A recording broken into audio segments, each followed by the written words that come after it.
información. Vamos a hablar este día acerca de las proyecciones para esta temporada de cosecha. Sabemos que se han manifestado por parte del Ministerio de Medio Ambiente y Recursos Naturales la falta de lluvia para este año, en contraposición con lo que han dicho las autoridades del Ministerio de Agricultura, que se tendrán buenos resultados a finales del año 2017. Pero para aclararnos un poco más el panorama, para hablar un poco más al respecto, se encuentra con nosotros Mateo Rendón. Él es el representante de la Mesa Agropecuaria, a quien damos la bienvenida al set de Central de Noticias. Muy buenos días. Buenos días, Mateo. Bueno, gracias por invitarme y estamos a las órdenes. Perfecto. Queremos entender un poco acerca de, digamos, lo que sería la versión no oficial, porque en conferencia nosotros podemos ver a las autoridades agropecuarias, a las autoridades de medio ambiente, darnos proyecciones, darnos estimaciones de cómo estará la realidad de las cosechas, tomando en cuenta lo que ya Graciela mencionaba sobre las lluvias, las temporadas secas, etcétera. Pero desde el sector agropecuario de nuestro país, desde las personas que día con día y año tras año están en el tema de las siembras, de cuidar los cultivos de las cosechas, ¿cómo están las estimaciones? Bueno, la verdad es que la agricultura ha venido en un periodo decreciente, digamos. Ha habido como desincentivación, es decir, no ha habido incentivación hacia la agricultura, porque venimos de periodos de la tormenta Ágata, la tormenta Ida, la 12E que nos generaron pérdidas, y luego vienen las dos sequías, la del 14 y la del 15, que nos terminaron generando pérdidas. También tenemos el problema de la roya, que nos ha generado casi el 70% de los cafetales infestados de roya, y que eso ha hecho que la producción baje a su más mínimo nivel, es decir, andamos en los 750.000, 780.000 quintales oro, y veníamos hace 20, 25 años de 5 millones. Y tenemos el otro problema también, que es la delincuencia.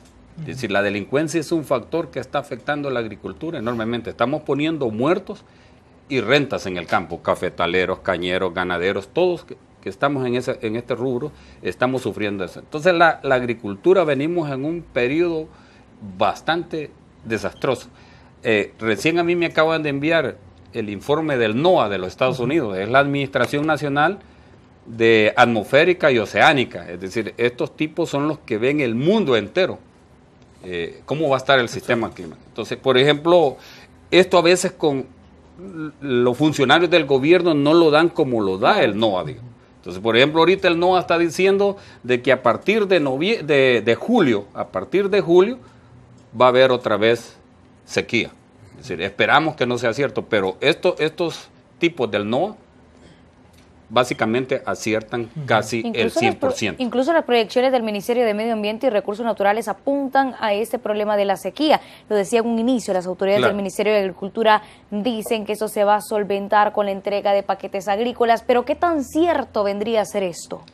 Bueno, la verdad que en nuestro país lo que nos hace falta es información de este tipo. Si ustedes leen, en Estados Unidos no hay problemas de cambio climático con la agricultura, porque ellos cuentan con la tecnología, y la información a tiempo. Ellos dicen, va a haber sequía en X periodo, en X mes, entonces o se adelantan o se retrasan, pero jamás ellos pierden por eso, porque la información la tienen veraz y a tiempo. En cambio aquí nosotros siempre hemos tenido esa deficiencia, que no hay ni a tiempo ni veraz la información, entonces siempre estamos jugando. Por ejemplo, yo perdí la cosecha del 14 y la del 15. El 14 la perdí y creí que no la iba a perder porque me adelanté, dijeron va a haber sequía, y entonces yo dije, y le dijimos a nuestros productores y productoras, adelantémonos a la sequía, sembremos en mayo. Pero ¿qué pasó? Que el pronóstico que nos dieron era que iba a ser del 20 de julio en adelante. Entonces nosotros dijimos, cuando venga a ser el 20 de julio, tenemos las cosechas. Pero no, la sequía se adelantó a los primeros días de julio, es decir, perdimos la mayoría, los que quisimos adelantarnos. Entonces, de igual manera este año, yo lo que le pido a los amigos productores y productoras que nos están viendo, venimos de un periodo, ahorita de un periodo de verano seco largo. La zona oriental, esta zona del corredor seco, hemos tenido 6 meses sin una gota de agua. Hasta anoche ha llovido ya casi todo el territorio nacional. Entonces, yo lo que les pido, y a la ministra de Medio Ambiente, un poco que la información circule a los productores y productoras. Entonces, en ese sentido, se pronostican problemas de nuevo. Entonces, no nos hemos recuperado de las de las dos cosechas anteriores, del 14 y el 15, mucha gente endeudada, mucha gente endeudada. Entonces, ahí estamos viendo este año, ver cómo va. Así es, hablemos de otra situación que me parece a mí que es bastante preocupante y usted la tocaba al inicio de la entrevista, es el tema de la roya. Si bien es cierto, las autoridades de gobierno aseguran que ya en la mayoría de casos se ha logrado extinguir en su totalidad, queremos saber ustedes desde el sector agrícola cómo lo ven. ¿Se ha logrado superar esta situación o todavía continúan percibiendo pérdidas? Bueno, la realidad es que el tema del café es un problema cafetales viejos. Claro. Bajo rendimiento, baja calidad, roya, delincuencia, que también hay muchos caficultores y ojalá me estén viendo. Muchos caficultores ya las fincas ya no existen, porque los cafetales se envejecieron y ya no da, es decir, la baja producción no da para contratar créditos de avío suficientes para promover. Esto de la roya, aparte de la roya, igual el cambio climático que ha afectado grandemente los cafetales. Entonces ahí, para que tenga una idea, estuve platicando reciente con la señora presidenta del Banco Hipotecario, que habemos muchas cooperativas. Yo pertenezco a una cooperativa de la Reforma Agraria que tenemos café y ganado, y hay un proceso de endeudamiento de los cafetaleros que llega a los 200 millones de dólares. Es decir, para solucionar ese problema, y recién ustedes vieron, se hizo el pacto del café, ¿no? En Casa Presidencial, con la participación de los institutos políticos y también del presidente. Sí, y pocos productores. Sí. Exactamente. Lastimosamente. Y entonces es un pacto que, digamos, por lo menos hay un acuerdo político. Hay un acuerdo. Eso hay que tomarlo en cuenta de positivo. Ahora, lo negativo que le veo yo es que siempre vamos con expectativas que no tenemos. Es decir, se habla de 300 millones que nadie sabe dónde están ni de dónde van a salir. Entonces, es como la ley de veteranos, que le hicieron una ley y la gente reclamando dinero y no hay dinero en la ley. Igual en este pacto, que yo felicito a los que participaron. Yo tuve la oportunidad de dar algunas ideas, pero lastimosamente no hay, solo son pájaros volando. Es decir, son 300 pájaros volando, pero no hay ni uno en la mano todavía. Entonces, pero sí es un buen acuerdo que ojalá las autoridades realmente se preocupen y se pueda en algún momento recuperar, como lo ha hecho Honduras. Yo creo que ustedes han visto cómo Honduras se ha recuperado la agricultura. Honduras hizo un plan nacional del corredor seco para apoyar a los productores en esto del cambio climático. De igual manera Guatemala. Guatemala acaba de invertir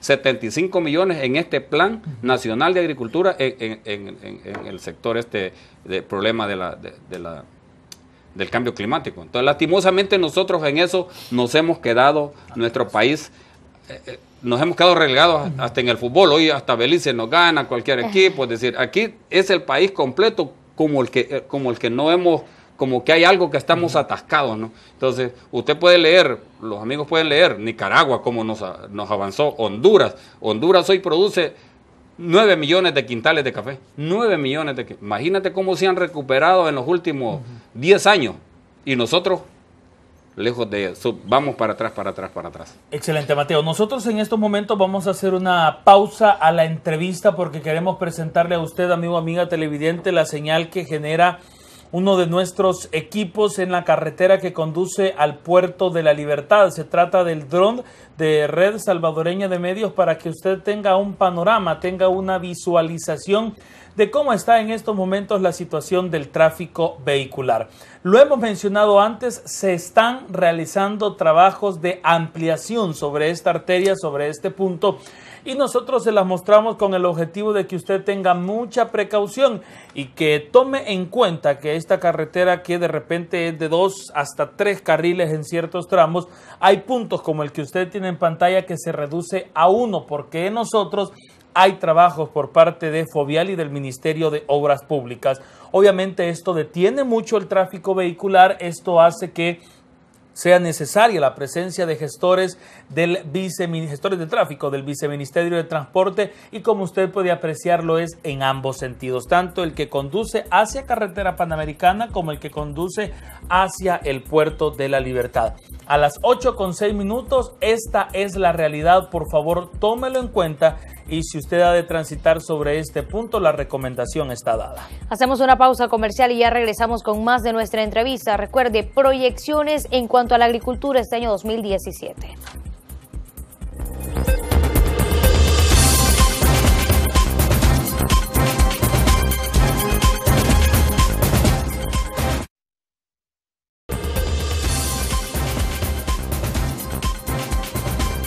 Es un gusto que siga en nuestra sintonía. Somos Central de Noticias y estamos en estos momentos en el espacio de nuestra entrevista, pero queremos iniciar este bloque comentándole cuáles son las proyecciones de los agricultores en una nota preparada por uno de nuestros equipos, en donde dejan entrever que para este mes de junio y julio pueden existir expectativas altas o bajas con el tema de las lluvias, que sabemos esto es muy bonancioso para los cultivos.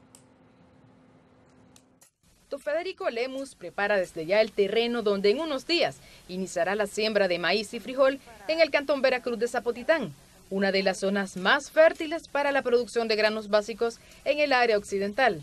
Si el clima les favorece, en 5 meses aproximadamente, espera obtener una cosecha en el caso del maíz de unos 100 quintales que irán destinados en parte para el consumo en el hogar y para comercializarlo. Ser bueno el invierno no se va, aquí el invierno manda la lluvia.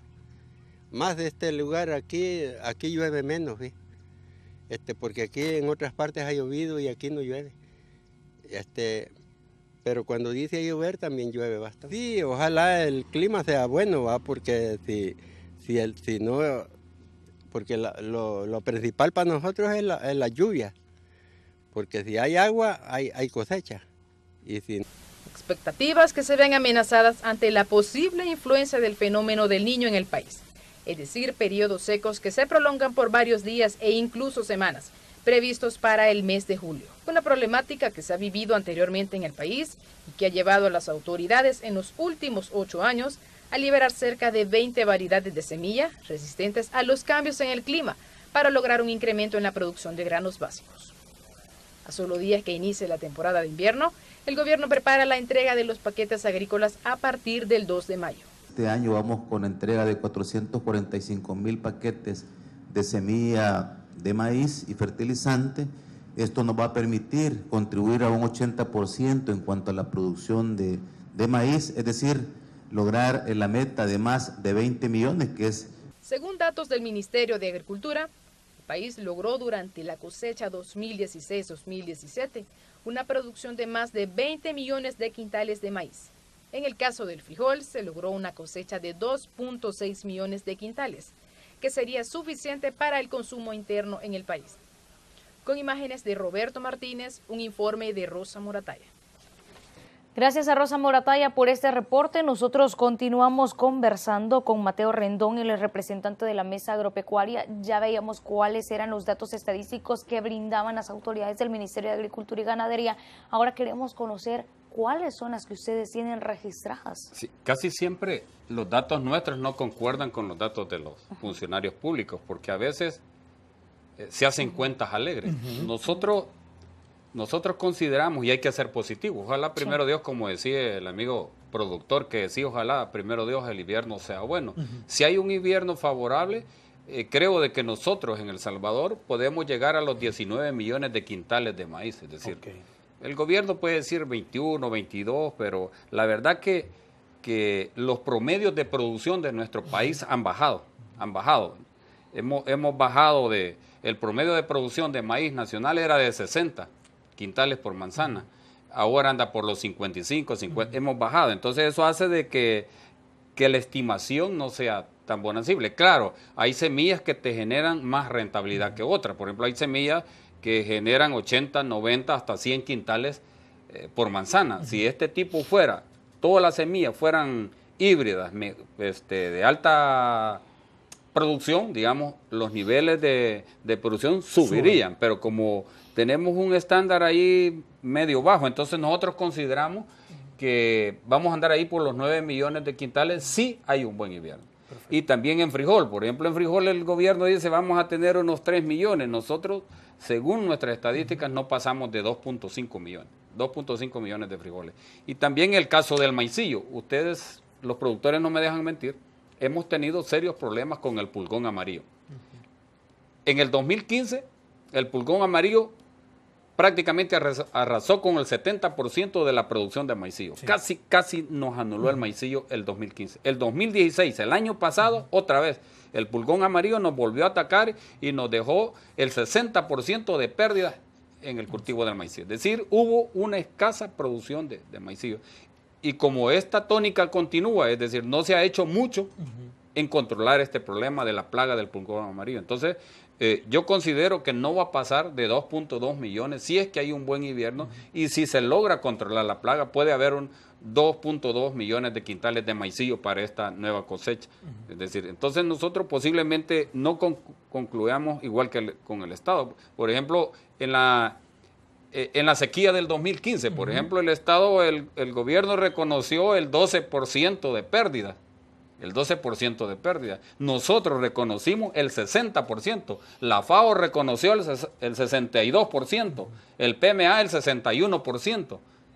Y nosotros el 60%. Es decir, todavía 2-3 puntos abajo que los organismos internacionales. Pero el Estado no pasó del 12%. Entonces, una gran abismo. Entonces, eran 400 y pico de millones de pérdidas. Y el Estado reconoció cerca de 200. Entonces, hay siempre esas diferencias de óptica, ¿va? Claro. Entonces eso es lo que pasa. Mateo, lo conversábamos hace algunos minutos durante nuestro corte comercial, el tema del lanzamiento este día de la entrega de los paquetes agrícolas. Se inicia en algunos puntos de la zona central y occidental del país para continuar en la zona oriental. ¿Beneficia, ayuda en algo la entrega de estos paquetes? ¿Qué tan buena es la semilla que entrega el gobierno? ¿Cómo está la realidad de estos productos? Porque quiero reiterar lo que dije al inicio de esta entrevista. No queremos quedarnos como informativo con lo que se dice en las conferencias de prensa, con lo que dicen las autoridades, sino, por supuesto, también conocer la otra cara de la moneda. Bueno, precisamente este día se inaugura el lanzamiento, se le llama. Decirte que este año hay menos presupuesto que el año pasado. Es decir, los últimos 3 años, el presupuesto del Ministerio de Agricultura viene de 85 millones, 72.6 el año pasado y 66 este año. Okay. Y quiero que sepa los amigos productores y productoras, es decir, los paquetes agrícolas tenían asignados 19 millones en los años anteriores. Okay. Hoy tiene 3 millones menos. Es decir, según el presupuesto aprobado en la Asamblea Legislativa, los paquetes agrícolas llevan hoy 16 millones. 3 millones menos que el año pasado. También muchos medios de comunicación saben que el gobierno ha tenido problemas con la caja.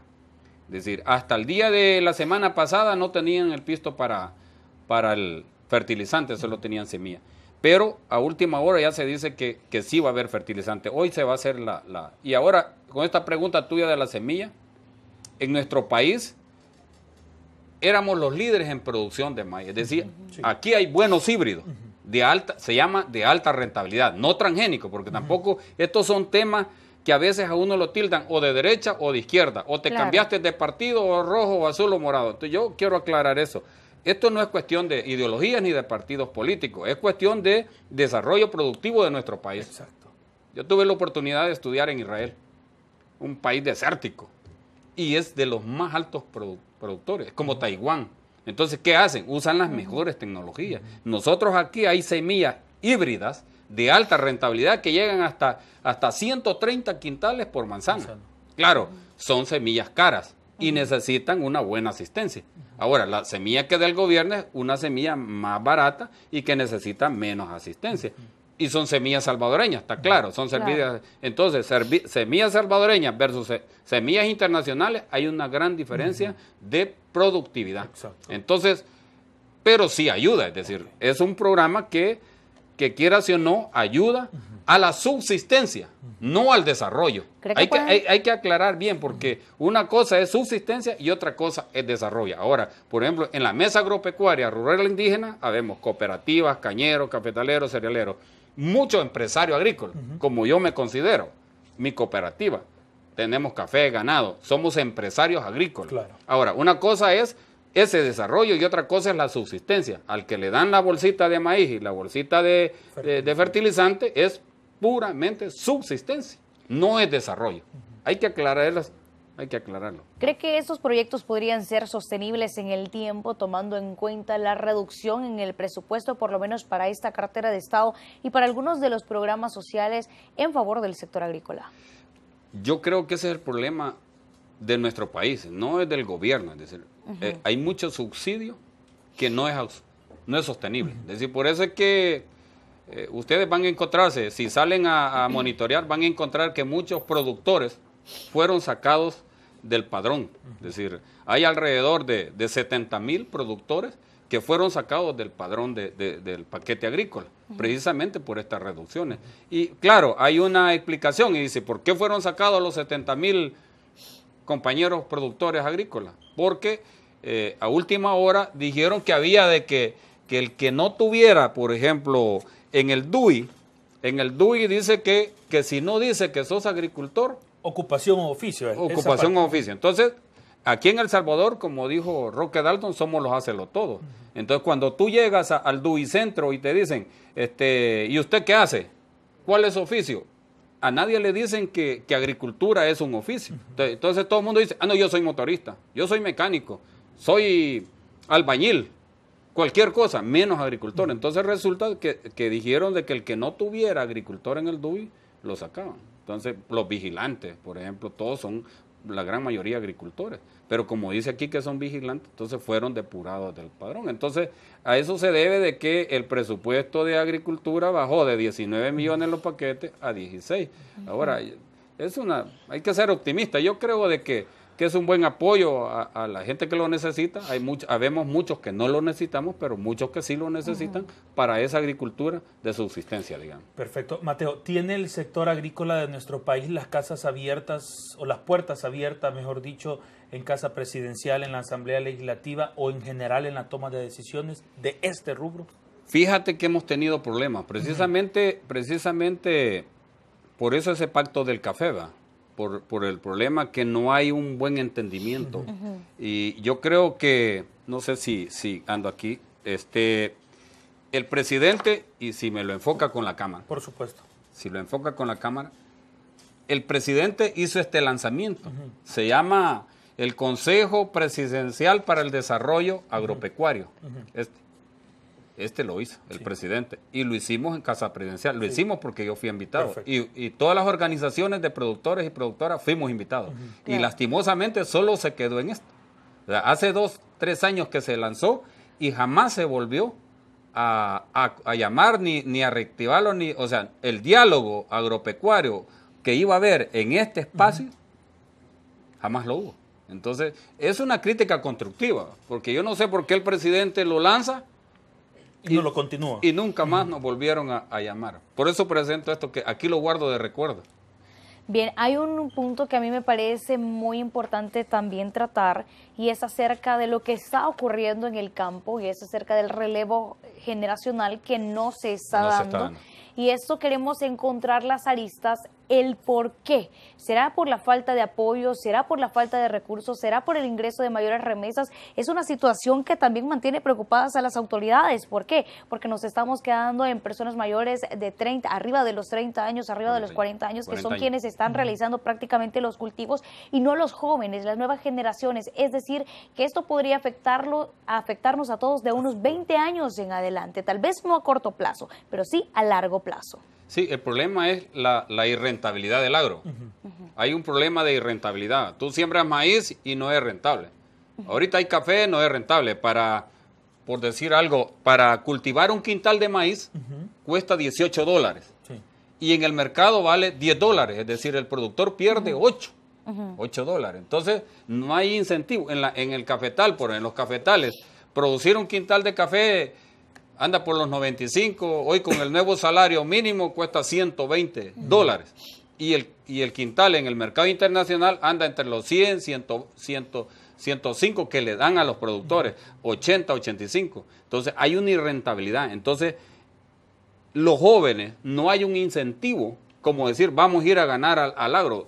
El sol, hoy todo el mundo anda con su celular, es más preferible ir a vender un celular o una batería o un chip. Entonces todo el mundo anda con las nuevas tecnologías, menos en la agricultura, porque es un tema de asolearse, de aguantar agua, de sudar. y no tiene ganancia.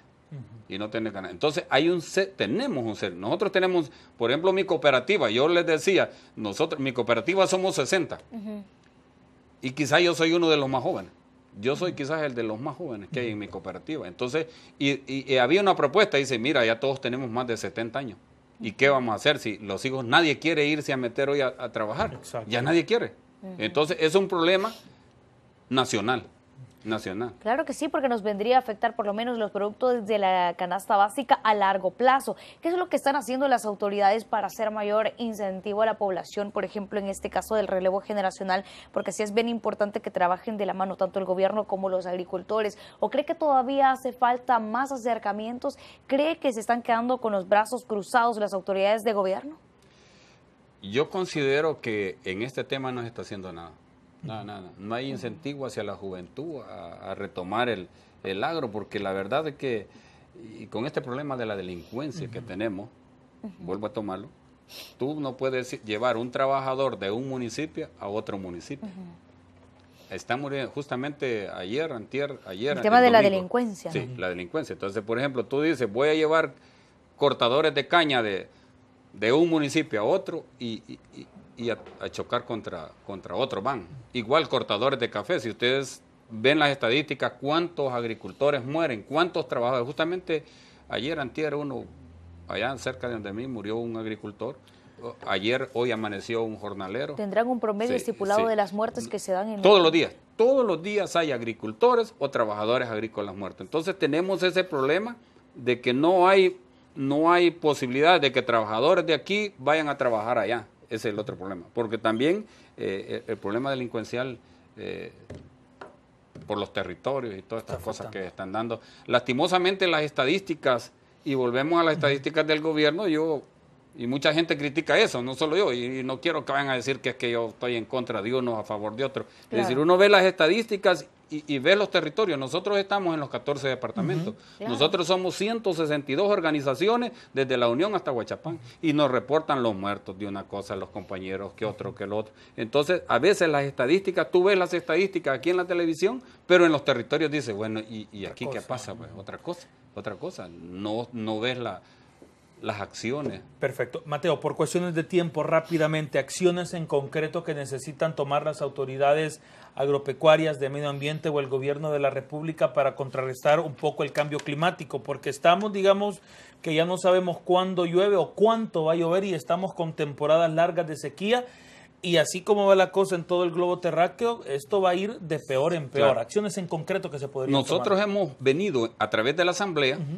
insistiendo que se promueva un plan nacional en este corredor seco. Tenemos un corredor seco que entra desde La Unión y sale hasta Huachapán, que es lo más prioritario. Lo hizo Honduras, hizo un plan nacional del corredor seco, y el Banco Mundial hasta le donó 40 millones, le donó. Guatemala lo hizo. Y nosotros hemos venido insistiendo que se haga un plan nacional que trascienda, es decir, si hay un partido o un gobierno nuevo, pero que este plan nacional continúe, como lo ha hecho Honduras, lo ha hecho Guatemala. Nosotros tenemos que hacer eso. Y ese plan nacional tiene que contemplar lo que es las reforestaciones, pero no sembrar un palito en Aguachapán y otro en La Unión, sino una cosa ordenada, que venga desde La Unión hasta Aguachapán, reforestando, que venga mejorando las cuencas hidrográficas, que haya un programa de captación de aguas verdes. Yo te comentaba, tuve la oportunidad de estudiar en Israel y vi el tema de cambio climático en Barcelona, en España, el tema de las aguas. España es el país número 1 que capta las aguas verdes en el mundo. Israel es el segundo. Nosotros aquí tenemos cantidades de agua. Entonces debe de haber dentro de este plan nacional debe de haber la captación de aguas verdes en reservorios, pero tiene que ser el Estado, porque los agricultores no tenemos capacidad. Entonces tiene que haber ampliación también de los distritos de riego, de las zonas de riego, aprovechamiento de los humedales. Todo eso tiene que contener este plan. Y lo otro importante es que el Estado debe de crear su reserva estratégica de granos, como lo había en la década de los 80. Aquí, ¿qué es lo que pasa? Hay una sequía, vamos a Taiwán, vamos a Estados Unidos, vamos a Guatemala, vamos a Nicaragua a comprar frijoles. Entonces, aquí debe de haber una reserva estratégica de granos del Estado, y eso va a venir a dar un nuevo sistema de comercialización que nos va a proteger a los productores. El problema es que ahorita no hay protección para los productores. Hay protección para los consumidores, porque claro, si al gobierno le conviene que los granos estén baratísimos, claro, porque están baratos, pero ¿a costilla de qué? Y ahí usted puede oír, lástima que no hay micrófono abierto, pero los productores pueden decir, mire, no ha pasado el maíz de 10, 11 dólares y vale 18 producir el quintal. Entonces hay esos problemitas que creo de que nosotros estamos intentando, hemos presentado ciertas cosas a la Asamblea Legislativa para que estas cosas se puedan llegar a... Si no hacemos esto, si no existe un plan nacional que trascienda de este gobierno al otro, del ministro, sea quien sea el ministro, bueno, malo, bonito, feo, pero que haya un plan ordenado, no que usted venga y sacan que le dieron un sistema de riego a los de Aguachapán, de ahí el siguiente día salió uno que le dieron en Gotera, o de ahí otro, no, tiene que haber algo bien estructurado, sostenible en el tiempo. Claro que sí. Agradecemos su presencia aquí al set de Central de Noticias y por supuesto por hablar acerca de las proyecciones para esta temporada de cosecha. Lo que se necesitan son planes sostenibles en el tiempo y agradecemos de la presencia de Mateo Rendón. Él es representante de la Mesa Agropecuaria y por supuesto queda invitado para próximas ocasiones a Central de Noticias. Gracias. Bueno, mil gracias. Muchas gracias, Mateo. Nosotros con esta información nos vamos a ir a una pausa comercial y ya regresamos.